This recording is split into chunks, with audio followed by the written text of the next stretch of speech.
Two black men were arrested in Philadelphia after Starbucks staff complained that the two men ordered nothing and refused to leave when asked.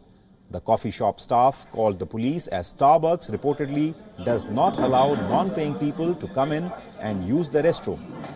The incident happened at Philadelphia. The video of Thursday's incident, shot by an onlooker, has gone viral on the internet. The unverified video clip shows other customers telling police officers the pair did nothing wrong and appeared to be targeted merely for their race. The coffee shop chain has apologized for the unfortunate incident. A statement from the company said, and I quote, "We apologize to the two individuals and our customers and are disappointed. This led to an arrest. We take these matters seriously and clearly have more work to do when it comes to how we handle incidents in our stores.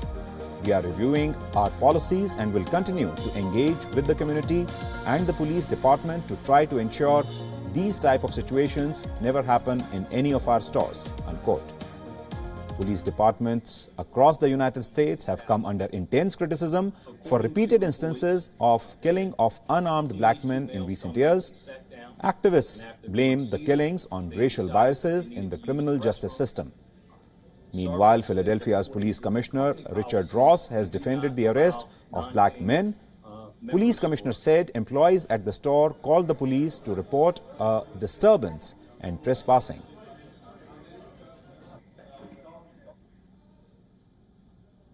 On Thursday, at about 4:40, police received a 911 call for a disturbance and trespassing. When the police arrived, they were met by Starbucks employees who said that two males were trespassing and had refused to leave the establishment.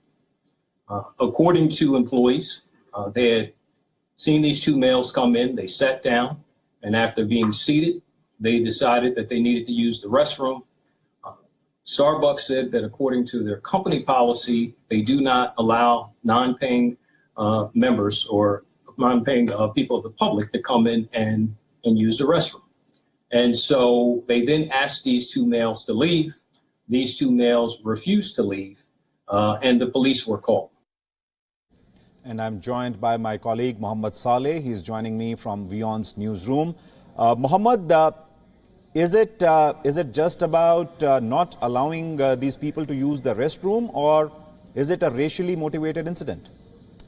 Well, Raghavendra, let's put it this way. There are two ways of, in fact, looking at this case, and fundamentally and principally, Starbucks employees, when they chose to call in the police turned up fairly promptly, and then it was the job of the police to try and assess as to what was actually going on and try and apply their heads. Right. Instead, what they have done is they have gone ahead and arrested these two individuals. Now, there is this video that we actually see that is right now on the screens, where we see the police handcuffing these two individuals who let's point out, are in a very calm sort of a manner. They're not aggressive. They're complying with everything that the police is asking them to do, even when they're being handcuffed and led out of Starbucks. Now, this is almost a bizarre sort of an incident that begs the very basic fundamental question: why were these two men arrested? Now, Starbucks can turn around and say that, look, it is a matter of policy for them where they do not allow people to use washrooms if they are not ordering anything, but they would allow people to sit there, use the Wi-Fi, sit in an air-conditioned room, even if they're not ordering anything.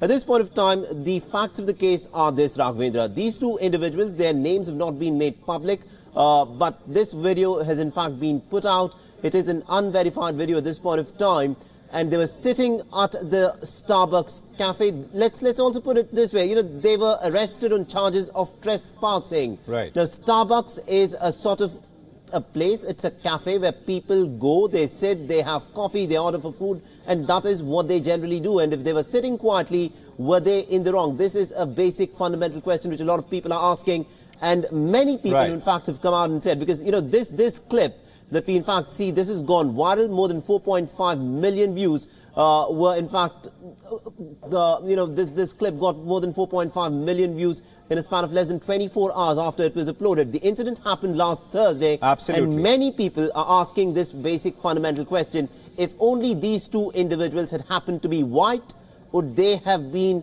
subjected to the same sort of treatment? Because the police, in fact, arrested them. The police took them into custody. They were held for almost about 9 hours.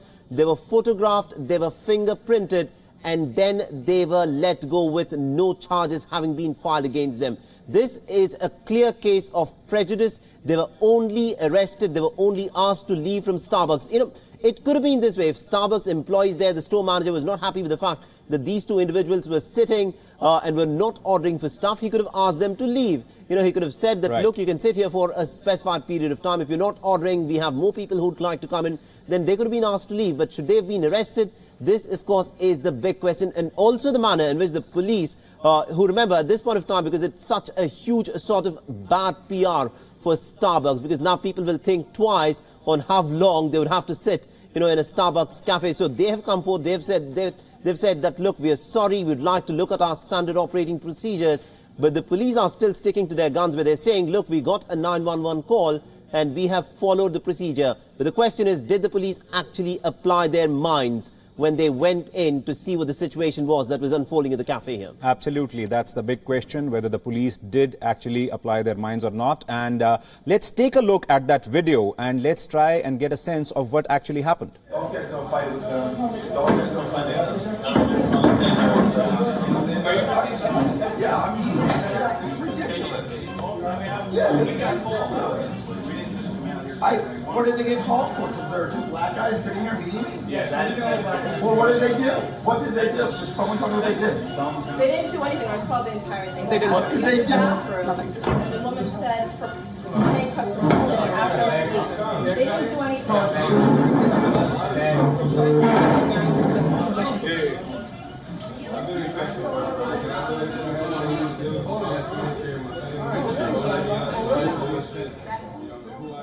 Well, Mohammed, as you yourself pointed out just a while back, seeing that video, it doesn't seem that these men were creating any disturbance at all. In fact, they seem to be complying with everything they are being told by the police.